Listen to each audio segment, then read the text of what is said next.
ओम। वेद रहस्य नौवां भाग। वेद का ज्ञान भाषा के साथ था। ज्ञान प्राप्ति का प्रकार समझ लेने के बाद यह जान लेना भी आवश्यक है कि यह प्राप्त ज्ञान भाषा के साथ था। बिना भाषा के कोई बात भी समझी नहीं जा सकती।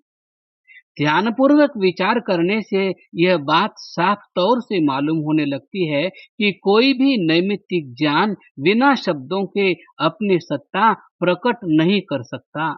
इसीलिए इस देश के विचारकों में से महामुनि पतंजलि, जैमिनी आदि विद्वानों ने शब्द को नित्य माना है। प्लेटो ने भी इसका समर्थन किया है।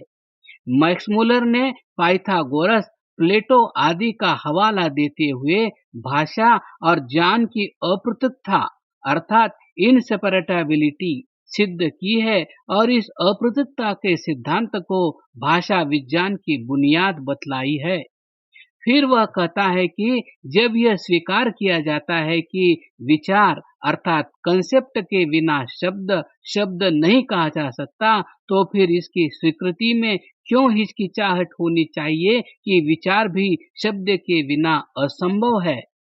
उसकी सम्मति में विचार और भाषा एक सिक्के की दो तरफे हैं। उन दोनों से मिलकर ही सिक्का सिक्का कहा जाता है। इसी प्रकार शब्द से अर्थ और अर्थ से शब्द पृथक नहीं किया जा सकता।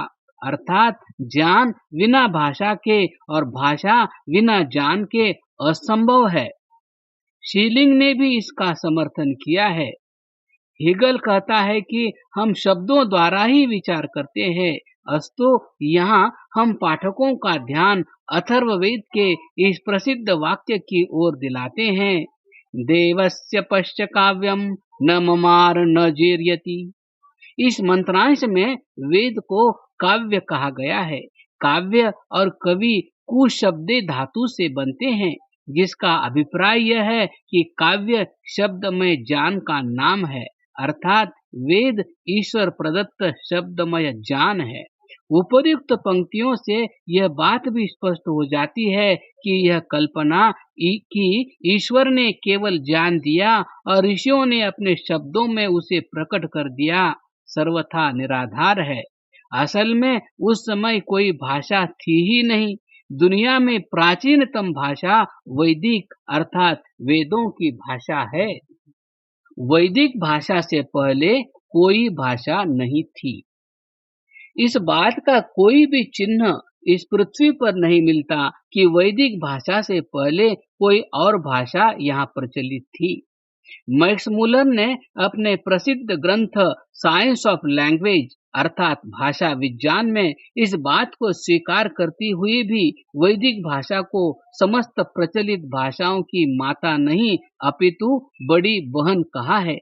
यद्यपि वह माता का पता नहीं दे सकता।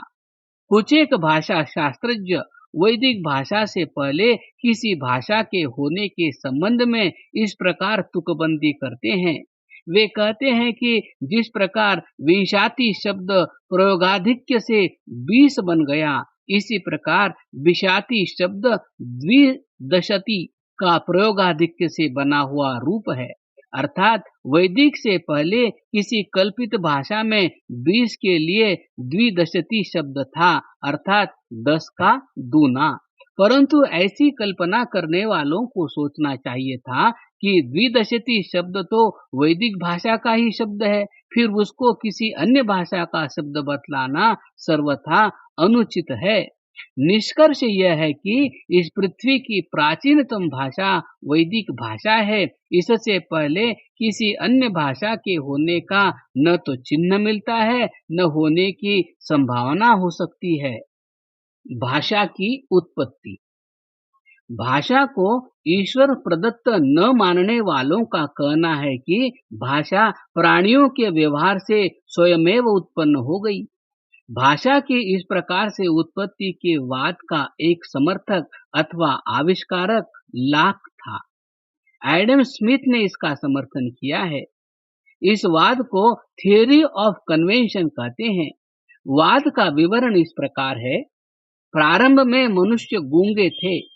विचार परिवर्तन शरीर के अवयवों के संकेत से किया करते थे, कभी मुंह बनाकर, कभी उंगलियों के संकेत से, पीछे कुछ चिन्ह निश्चित करके उनके अर्थ परस्पर की सलाह से कल्पना कर लिए।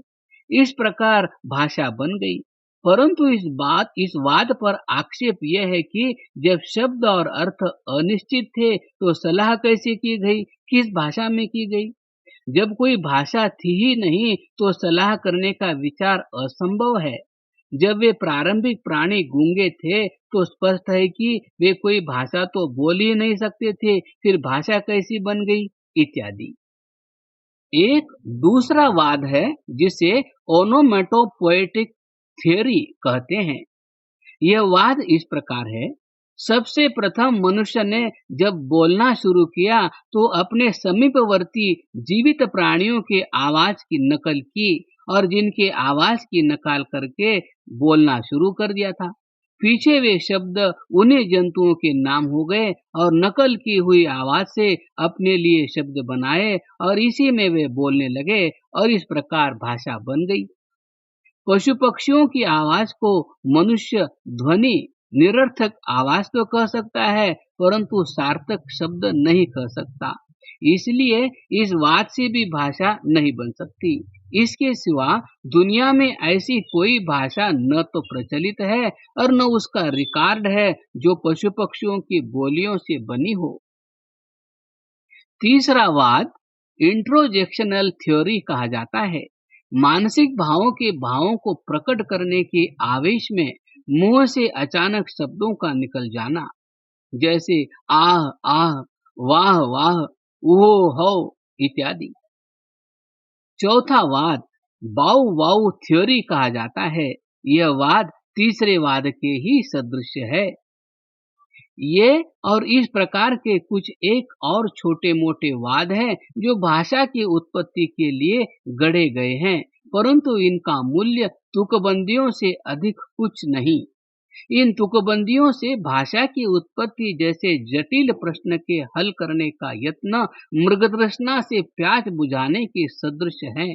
इस प्रकार के प्रयत्नों को निस्सार समझते हुए स्वीकार करने के लिए बाधित होना पड़ता है कि ज्ञान की सदृश भाषा भी दैवी महिमा है और ईश्वर की ही देन है।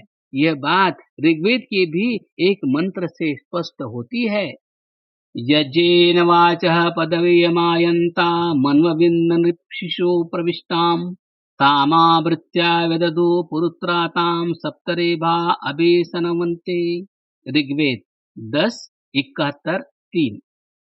अर्थात यज्ञ पुरुष परमात्मा से वाणी संबंधी मार्ग अर्थात वाणी के प्राप्तव्य ज्ञान को पाते हैं। वेद ग्राहक ऋषियों में प्रविष्ट उस वेदवाणी को लाभ करते हैं, अर्थात उन ऋषियों से अन्य पुरुष वह भाषा प्राप्त करते हैं। उस भाषा को लाकर पाकर बहुतों में वेदधु फैलाते हैं। उस भाषा को शब्दायमान गायत्री आदि सप्त छंदों में प्राप्त करते हैं।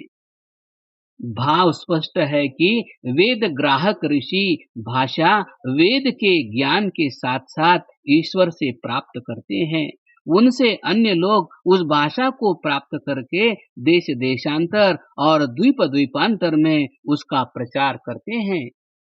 संस्कृत भाषा वेद वैदिक भाषा में है। वेद का ज्ञान प्राप्त करके आर्य जाति समस्त जगत में फैली और जहां वे गए वहीं देश और नगर आबाद करके बस गए। वैदिक भाषा के प्रादुर्भूत स्थान से दूर हो जाने और चिरकाल तक पृथक रहने के कारण जैसे भाषाओं में भेद हो जाया करता है, इसी प्रकार भाषा भेद होकर पहलवी, रोमन, लैटिन, यूनानी, जर्मन, अंग्रेजी, फ्रेंच आदि अनेक भाषाएं उसी एक वैदिक भाषा से बन गई। संस्कृत भी उसी वैदिक भाषा की अन्य पारसी आदि भाषाओं की तरह पुत्री है। संस्कृत का प्रचलित रूप वैयाकरणों का दिया हुआ है, इसीलिए इसे संस्कार की अर्थात शोधी हुई भाषा संस्कृत कहते हैं क्रमशः।